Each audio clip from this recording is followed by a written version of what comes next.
Bendiciones con todos. Tema 52. Las verdades de la palabra de Dios. Hoy seguimos en Génesis con el tema los hijos de Dios, hombres o ángeles. Y vamos a mirar Génesis capítulo 6, versículo 2, que dice lo siguiente. Los hijos de Dios vieron que las hijas de los hombres eran hermosas y tomaron para sí mujeres de entre todas las que les gustaban. En el tema anterior hablamos acerca de cómo la población mundial debió haber alcanzado un nivel similar al que tenemos ahora, de unos 8.000 millones de habitantes. Jesús profetizó que en el futuro las cosas volverían a ser como en los días de Noé. Marcos capítulo 24, versículo 37, y en los días de Lot, Lucas capítulo 17, versículo 28. En los tiempos de Noé llegó el juicio del diluvio. En los de Lot cayó fuego del cielo y destruyó Sodoma y Gomorra. La humanidad hoy en día ha regresado a comportarse como en los tiempos de Noé y de Lot. Ahora, para saber cuál juicio viene para nuestros tiempos, nos sirve estudiar Génesis capítulo 6. El entender esta información nos ayudará a comprender los hechos que están ocurriendo actualmente y que vemos a diario en las noticias, y podremos estar mejor preparados. En este tema veremos las tres diferentes interpretaciones principales acerca de uno de los versículos más controversiales de la Biblia, Génesis capítulo 6, versículo 2. Confiamos en que al terminar de estudiar esta serie de temas, usted cuente con la información necesaria para determinar si las escrituras nos están hablando de simples hombres o si más bien se trata de ángeles. Recuerden que estamos estudiando Génesis capítulo 6, versículo 1 al 4, uno de los pasajes que ha despertado más curiosidad, disputa y divergencia de opiniones en la Biblia. Pero como veremos en nuestro estudio, la dificultad desaparece en gran medida si nos apegamos al significado literal del texto y nos alejamos de las tradiciones utilizadas para interpretarlo. Y la conclusión a la que llegaremos le podrá parecer inesperada y profundamente desconcertante. Ahora veamos quiénes son los hijos de Dios y las hijas de los hombres. Este texto de Génesis que escribió Moisés nos da una breve descripción de los hechos ocurridos en los próximos 1656 años antes del diluvio, resumidos en unos cuantos versículos. Muy probablemente porque la audiencia de sus tiempos tuvo una mejor visión histórica de estos hechos por la tradición oral en la que vivían. Pero para nosotros, 3.400 años después, esta información nos puede parecer ambigua si no hacemos el esfuerzo de entender el mensaje que el Señor nos quiere dar en 2 Timoteo capítulo 3, versículos 16 y 17. Y como veremos en los estudios de Génesis capítulo 6, el entender esta información va a jugar un papel crucial en nuestras vidas, porque nos ayudará a comprender los hechos que están ocurriendo actualmente y que las vemos en las noticias, porque la humanidad está regresando a comportarse como en los tiempos de Noé, antes de que el juicio, el diluvio, les fuera aplicado. La diferencia ahora es que el juicio va a ser con fuego. Ahora leamos 2 Timoteo capítulo 3, versículos 16 y 17. Toda la escritura es inspirada por Dios, toda, y es útil para enseñar, para reprensión, para corrección, para la instrucción en justicia, a fin de que el hombre de Dios sea perfecto, enteramente capacitado para toda buena obra. Y 2 de Pedro capítulo 3, versículos 6 al 7, escúchelo bien. Por esto el mundo de entonces fue destruido, inundado con agua, pero por la misma palabra, los cielos y la tierra que ahora existen están reservados para el juicio, guardados hasta el día del juicio y la destrucción de los hombres impíos. Leamos el versículo 2 de Génesis 6. Los hijos de Dios vieron que las hijas de los hombres eran hermosas y tomaron para sí mujeres de entre todas las que les gustaban. A través de la historia ha surgido una gran controversia sobre la identidad de los hijos de Dios y las hijas de los hombres, descritos en las Escrituras. Ahora veremos las tres interpretaciones principales que se han considerado como la unión de, primero, los reyes, príncipes o tiranos de la línea de Caín, en contraste con las hijas de las personas de órdenes inferiores. Segundo, los hombres piadosos descendientes de Set con las hijas descendientes de Caín. Y tercero, un grupo de seres angelicales con mujeres de la humanidad en general. Ahora, la cuestión si los hijos de Dios eran hombres o ángeles puede determinarse a partir del contexto, el significado de las palabras en hebreo, la conducta de los hijos de Dios y las consecuencias de estas relacionadas para la humanidad. Ahora veamos cada una de estas posturas. Primero, los reyes, príncipes o tiranos con las hijas de órdenes inferiores. Génesis capítulo 34, versículos 2 y 3 dice: cuando la vio Siquem, hijo de Amor, Heveo, príncipe de la tierra, se la llevó y se acostó con ella y la violó. Pero él se enamoró de Dina, hija de Jacob, y amó a la joven y le habló tiernamente. En las Escrituras, en ningún momento nos dan información innecesaria. Cada palabra contenida está localizada de forma precisa. Bajo este esquema, la suposición de que hombres ricos como reyes, príncipes o tiranos busquen casarse con mujeres hermosas porque les gustaron, no tiene nada de raro, no es nada fuera de lo ordinario. Esto sucede todos los días en todo el mundo. De modo que si leemos este versículo pensando en esto, nos damos cuenta de que esta no puede ser la interpretación del pasaje. Por el contrario, si lo leemos como la opinión 3 de que se trata de ángeles que buscaron casarse con bellas mujeres humanas, aquí sí cambia todo el contexto y no se trata de un hecho común. Algo similar sucede con la interpretación que algunos le han dado en Isaías 7:14, en donde traducen doncella en lugar de virgen. Las doncellas conciben hijos todos los días. Eso no tiene nada de raro, pero el hecho de que una virgen conciba, esto sí es extraordinario. Esta interpretación es defendida por rabinos judíos ortodoxos, quienes enseñan que los hijos de Dios se refiere a figuras reales, nobles y hombres de alto rango que se relacionaron con mujeres bellas de las clases bajas. Esto sería un escándalo porque estos hijos de reyes eran considerados como dioses en las culturas de la antigüedad. Esta interpretación muestra a gobernantes ambiciosos, despóticos y autoritarios en busca de un mayor poder y mujeres con el afán de incrementar su autoridad y notoriedad. El ejemplo más claro de este punto de vista es Lamed, de la línea de Caín, quien se muestra como un príncipe que ejerce una tiranía, asesinando a quien se le ponga y fomentando la bigamia. Así que estos reyes orgullosamente perpetuaron y agregaron el estilo de vida corrupto de Lamed, probablemente estableciendo harenes reales, probablemente.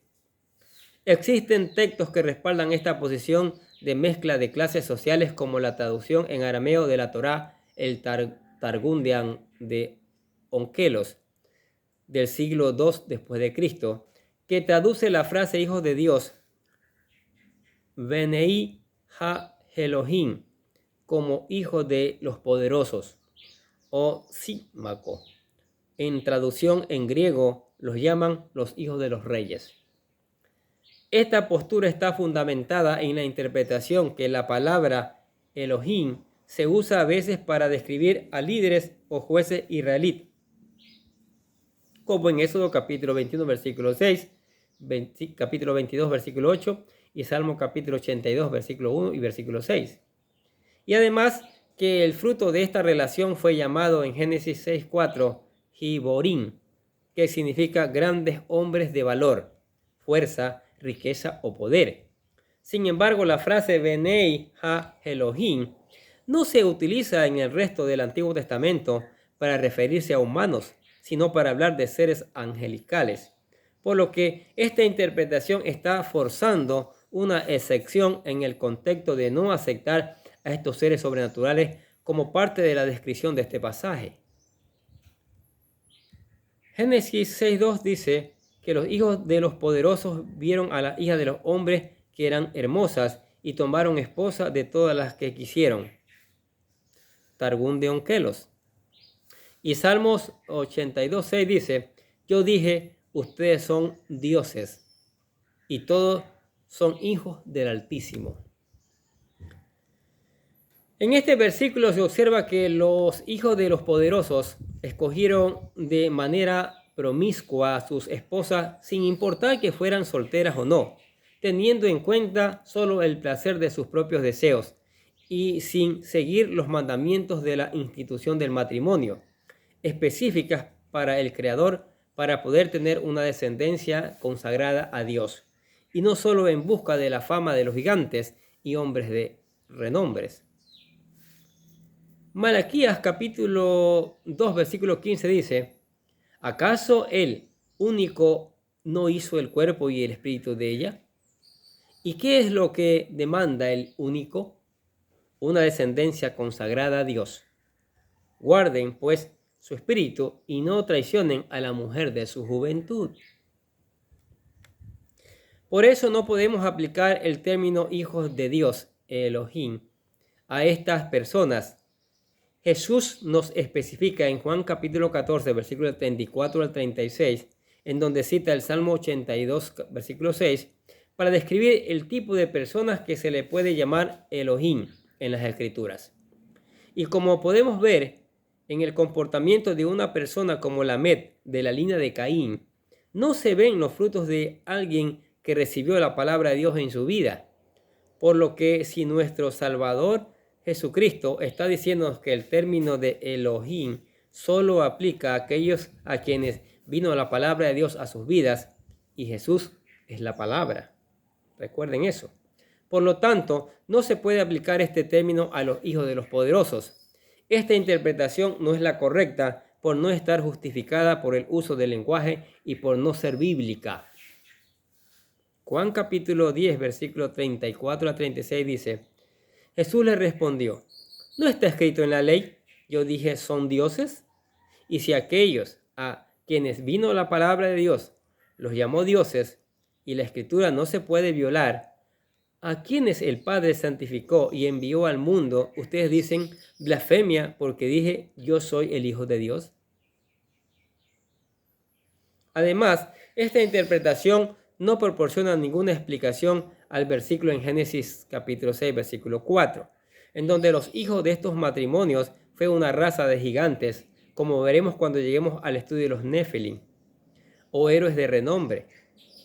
Hoy en día, cuando tenemos esta mezcla de clases sociales, los embarazos son suprimidos o son escondidos para evitar el escándalo de los poderosos, ricos y famosos en los medios de comunicación. Por ello, esta interpretación a lo menos es la menos aceptada en la actualidad. 2. Los hombres piadosos descendientes de Set con las hijas descendientes de Caín. Esta segunda interpretación que veremos es generalmente la más aceptada por los estudiosos de los tiempos modernos y por lo tanto es enseñada en los seminarios. Describe que Génesis capítulo 6, versículo 1 al 4, relata el matrimonio entre las dos líneas de los hijos de Adán, en donde las hijas de los hombres pertenecen a la perversa y apóstata posteridad de Caín, Génesis capítulo 4, que se casaron con los hijos de Dios, los descendientes piadosos, religiosos, temerosos y fieles de Dios en la línea de Set, Génesis capítulo 5. Ahora veamos varios problemas con esta interpretación. Este punto de vista trata de hacer ver el matrimonio entre estas dos líneas como si fuera un pecado, pero la Biblia no nos habla de ningún tipo de prohibición para casarse antes del diluvio. La idea de que las personas incrédulas debían permanecer separadas de los creyentes en el Señor se empieza a aplicar hasta los tiempos de Isaac, hijo de Abraham, quien pertenecía a la línea mesiánica, y después lo vemos como parte de la ley de Dios que Moisés escribió. Dice Génesis capítulo 24, versículos 2 y 3 lo siguiente. Entonces Abraham dijo a un siervo suyo: te haré jurar por el Señor, Dios de los cielos y de la tierra, que no tomarás para mi hijo Isaac una mujer de las hijas de los cananeos entre los cuales habito. Por lo que tenemos que preguntarnos de dónde surgió esta interpretación. Los primeros indicios surgieron en el segundo siglo después de Cristo, donde Sexto Julio Africano, en el 1160 y el 240, recurrió a insinuar esta interpretación como una posible alternativa para refutar los ataques al cristianismo por parte del filósofo griego Celso. Pero no fue sino hasta el siglo V después de Cristo cuando esta interpretación fue popularizada por Agustín de Hipona, quien afirmó que sin lugar a dudas que los hijos de Dios simplemente se referían a los hijos de Set. Esta fue la interpretación que prevaleció durante toda la Edad Media y después fue adoptada por todos los que han seguido los pasos de Agustín de Hipona hasta nuestros días, como Jerónimo, Calvin, etc. Todavía se enseña ampliamente hoy en día entre muchas iglesias que encuentran la visión literal de los ángeles un poco inquietante y perturbadora. Pero si Génesis capítulo 6, versículos 1 al 8, solo habla de comportamiento de los hombres antes del diluvio, ¿por qué Moisés utilizó el término hijos de Dios para describir a los hijos de Set y las hijas de los hombres para hablar solo de las hijas de Caín? No hubiera sido apegado a los hechos el haberlos llamado por su nombre. Además, la frase Benei ha-Elohim, hijo de Dios, nunca se usa para referirse a los creyentes en el Antiguo Testamento.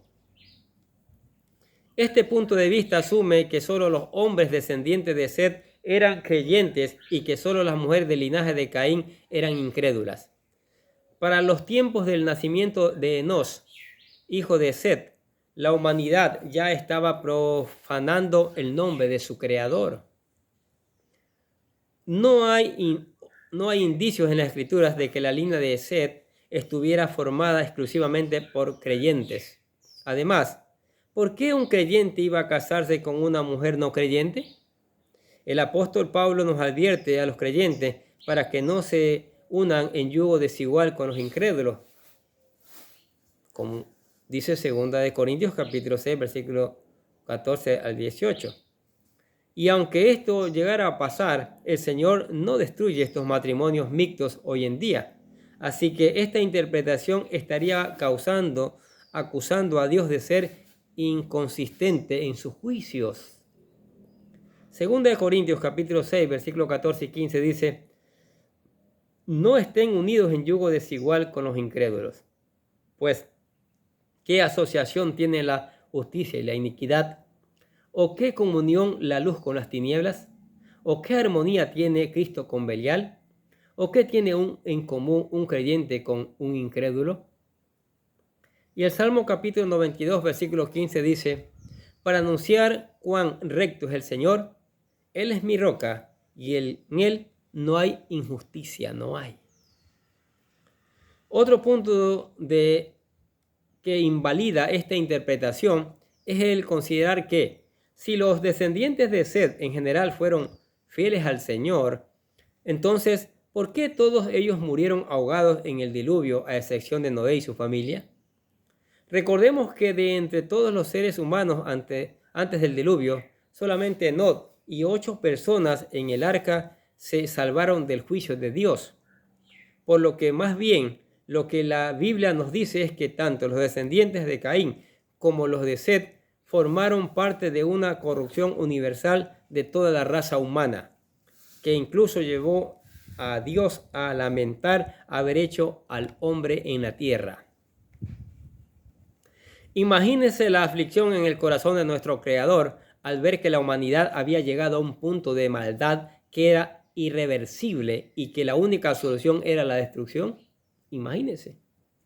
La descripción divina no puede ser más clara que en Génesis capítulo 6, versículo 12, porque toda carne había corrompido su camino sobre la tierra. Y Génesis capítulo 6, versículo 6 al 7 dice: entonces el Señor lamentó haber hecho al hombre en la tierra, y le dolió en su corazón. Y dijo el Señor: arrasaré de la faz de la tierra los seres que he creado, desde el hombre hasta el ganado, los reptiles y las aves del cielo, porque lamento haberlos hecho. El juicio del diluvio no podía ser ejecutado hasta que todos los hombres justos estuvieran a salvo. De la misma manera que ocurrió en el pasaje de Sodoma y Gomorra, en donde los ángeles no podían ejecutar el juicio de Dios hasta que Lot y su familia estuvieran fuera del peligro. Segunda de Pedro capítulo 2 versículos 5 al 8 dice: tampoco perdonó al mundo antiguo, sino que guardó a Noé, un predicador de justicia, con otros 7, cuando trajo el diluvio sobre el mundo de los impíos. También condenó a la destrucción los ciudadanos de Sodoma y Gomorra, reduciéndolos a ceniza, poniéndolos de ejemplo para las que habrían de vivir impíamente después. Además rescató al justo Lot, abrumado por la conducta sensual de hombres libertinos. Además, la frase las hijas de los hombres viene del hebreo Benot ha-Adán, que significa las hijas de Adán, que es la forma de designar a las mujeres de la Biblia y abarca a todas las mujeres, no solo a las hijas de Caín. Por lo que podemos concluir que Set no era Dios y Caín no era Adán.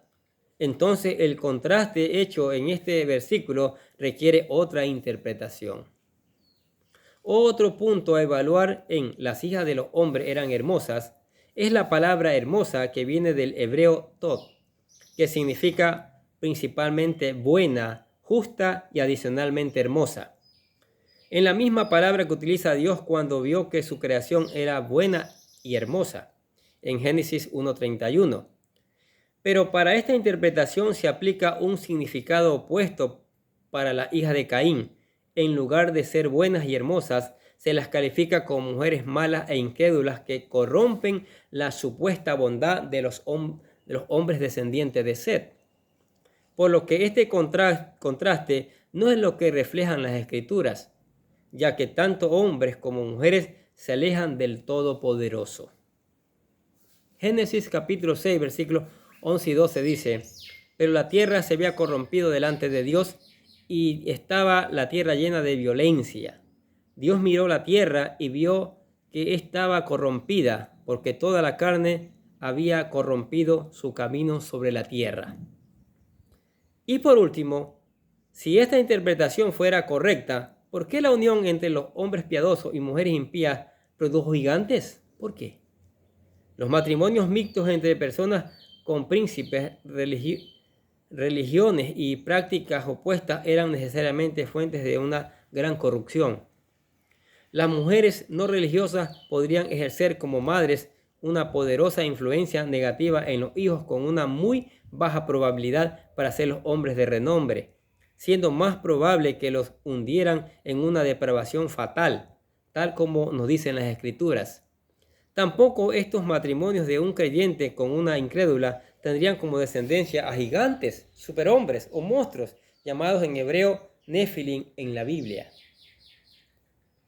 Por lo que el resultado de la interpretación que promovió Agustín de Hipona con la frase Benei ha-Elohim para alejarse de lo sobrenatural, aunque fuera en contra de la traducción como seres angelicales que vemos en el resto de la Biblia, ha causado confusión en el entendimiento de otros pasajes de las Escrituras durante siglos y hasta hoy en día, por lo que esperamos que la confusión desaparezca una vez que veamos la tercera interpretación de este versículo, la cual creemos que es la más acertada y apegada al texto original. En nuestro próximo tema lo veremos. Pero ¿qué les parece estas verdades de la palabra de Dios? cómo el hombre comienza a torcer, a cambiar estas verdades y no sigue el patrón bíblico. Pero tanto fue la corrupción que hubo una unión que produjo gigantes. Gigantes que Dios vio esa corrupción y Dios decidió desaparecer todo de la faz de la tierra. Qué tragedia, ¿no? ¿Cuántos millones de personas murieron por causa del pecado, en otras palabras? ¿Y cuántas personas hoy en día, cuando venga el Señor en su juicio, serán arrojados al lago de fuego? Porque no quieren obedecer la palabra de Dios. Ahora usted que está escuchando dice, yo sí quiero obedecer la palabra de Dios. Yo quiero poner la palabra de Dios en práctica en mi vida. ¿Sí? Claro que sí. Lo primero que tiene que hacer es aceptar al Señor Jesucristo en su corazón. Entregarle su vida por completo para convertirse en un hijo de Dios. Nosotros aquí le presentamos lo que llamamos la oración de fe. Acepta al Señor Jesucristo para que se convierta en un hijo de Dios. La oración dice así: querido Dios, sé que soy un pecador y que nada de lo que hago puede hacerme ganar el cielo o la vida eterna. Creo que Jesucristo murió por mí, derramando su sangre para lavar todos mis pecados para ser redimido, y que se levantó de la tumba al tercer día. Ahora mismo lo recibo como mi Salvador personal, confiando solamente en Él como mi único camino al cielo. Y le digo, Señor Jesús, séllame y lléname con tu Espíritu Santo y escribe mi nombre en el libro de la vida para ser salvo. Y decimos, gracias, amado Padre Celestial, por regalarme la vida eterna. Aceptó a Cristo, maravilloso, es la mejor decisión que usted ha tomado en toda su vida. Ahora, venga a estudiar la palabra de Dios para que se sostenga en Cristo. Medite en ella, deje que el Espíritu Santo le enseñe, busque obedecerla, busque aplicarla. ¿Y por qué no predicarla mañana? Para que otros se enteren de estas maravillosas verdades. Cante alabanzas al Señor. Él es digno de que le cantemos alabanzas. Converse con Él a través de la oración y le invitamos a la iglesia, que hay espacio para usted y su familia para seguir aprendiendo estas maravillosas verdades. ¿Sí? Amén. Oremos. Padre, gracias por tu palabra tan maravillosa. Tu palabra nos enseña con claridad, nos aclara las dudas, ¿sí? Nos aclara las dudas que tenemos, las malas interpretaciones, las teorías que se han inventado para desacreditar tu palabra, Señor. Qué bellas que es tu palabra. Es nuestro alimento para nuestro cuerpo espiritual, Señor. Permítenos, con la ayuda de tu Espíritu Santo, que sigamos aplicando tu palabra a nuestras vidas. Que esta palabra sea llevada y regrese con cosecha, Señor. Produzca cambio, Señor. Produzca una cosecha de hijos para gloria de tu nombre, Señor. Sí. En el nombre de Jesús te damos gracias y te bendecimos, Señor, de manera especial, porque tú eres el Rey de Reyes y Señor de Señores. Y decimos amén. Y los bendecimos a ustedes que escuchan la palabra de Dios cada día. Sigamos escuchando, sigamos poniendo en práctica, sigamos reenviando a otros para que se enteren estas verdades de la palabra de Dios. Y nosotros de acá les deseamos que tengan un día, pero lleno de bendiciones.